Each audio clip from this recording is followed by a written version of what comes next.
Après, c'est pas grave, c'est vrai que la structure, on la change demain, la voiture, donc voilà, c'est son dernier jour, donc au pire, même si elle était cassée, c'est pas grave. C'est-à-dire, on aurait pu... Avoir son permis de conduire à l'âge adulte et ne plus se préoccuper de formation à la conduite tout au long de sa vie, c'est le cas d'à peu près tous nos concitoyens. Tous, non. Les membres des clubs seniors de la ville de Limoges peuvent profiter d'une journée de remise à niveau.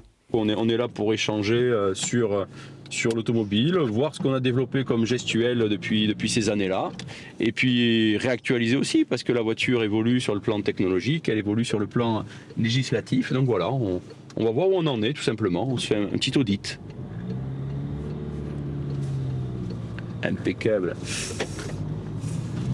Cette séance-là, elle va déboucher sur quoi? Sur quel constat? Sur quel... Alors, le constat, je ne sais pas, il faut que j'attende de voir ce qui se passe. Ouais. Après, l'idée, c'est de venir en appui et de répondre à des interrogations, de valider des choses, parce qu'ils savent conduire, hein. Ils m'ont pas attendu pour conduire. Hein. Qu'est-ce qui vous a donné envie de venir aujourd'hui là? Pour voir où on en était, et puis voir les nouveautés, entre guillemets, hein, parce que bon, c'est vrai qu'il y a tellement de choses qui changent depuis l'époque où on a passé notre permis. Ouais. Vous conduisez depuis combien de temps? Je sais pas, 70, quelque chose comme ça. 70, les années 70. 1970, oui, par là. 3 ateliers composent cette journée spéciale: conduite, information, prévention, réglementation et simulateur. L'axe prévention est un axe très important sur le projet de la partie animation loisirs seniors du CCAS. Et effectivement, des échanges avec le comité des adhérents et notamment la commission prévention ont permis de mettre en avant ce besoin-là. Et donc, au cours d'échanges avec la société CapSecure, on a vu qu'on pouvait mettre en place ce projet intéressant. Le stage est gratuit pour les participants. Normalement, il faudrait qu'il y ait une formation tout au fil de la vie. L'accident mortel de la route est la première cause de mortalité au travail. Si on prend les décès sur une année au travail, on tourne autour de 800 000 par année.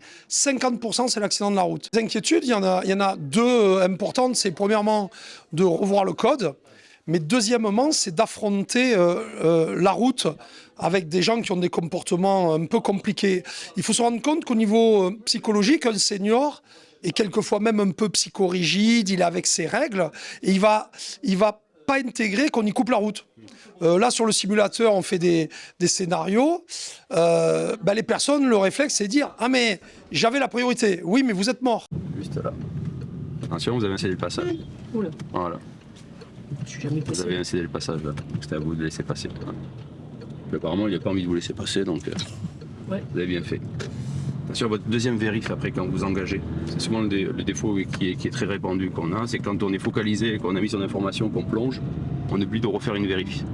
Là vous l'aviez pas et le monsieur lui avait décidé d'y aller aussi également. On commence à parler de stage, c'est-à-dire de remettre en place des idées pendant des années depuis qu'on a créé le permis à points et qu'on fait des stages pour récupérer des points sur son permis de conduire.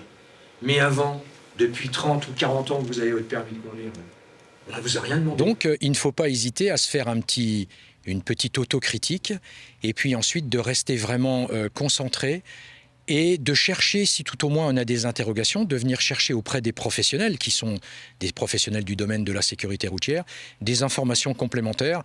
On n'est pas là pour juger, on est simplement là pour rafraîchir des connaissances et puis aider à la bonne circulation routière de tout le monde. On a toujours des petites habitudes et puis voilà, on peut toujours apprendre quelque chose. Des petites habitudes qui parfois sont de mauvaises habitudes. Sans doute, certainement. Vous conduisez régulièrement? Oh oui, régulièrement. Bon, maintenant beaucoup moins, même parce que je suis à la retraite. Mais bon, il m'arrive de faire encore quand même des grands trajets. Pensez toujours, et c'est le plus difficile en fait, la mobilité du regard, ça vous permet d'élargir en permanence votre champ de vision. Et c'est une des problématiques qu'il faut qu'on prenne en compte aussi, parce qu'en prenant de l'âge, c'est physiologique, notre champ de vision il rétrécit. Donc plus vous serez mobile, plus vous allez combler un petit peu ce manque physiologique. C'est un panneau de quoi? D'interdiction. Du coup, s'il n'y a qu'une date de fait, c'est la date interdite. Vous voyez, quand il n'y a qu'une date, vous ne prenez pas la tête, c'est la date interdite. Donc aujourd'hui, on est le 18. J'ai ce panneau de mon côté de la rue, mais je ne peux pas y stationner. Un permis de conduire, c'est un permis pour la vie. Et dans le cadre de l'utilisation quotidienne, eh bien, les choses évoluent, la société évolue, la réglementation routière évolue. Et nous, ce qui nous intéresse, c'est de pouvoir venir directement au contact des gens et de remettre à jour quelques connaissances. C'est compliqué pour eux. Là, je travaillais pas loin de Toulouse. Ben, évidemment, les gens, les seniors qui roulent dans Toulouse, ça devient de plus en plus dur parce qu'il y a peu de comportements respectueux.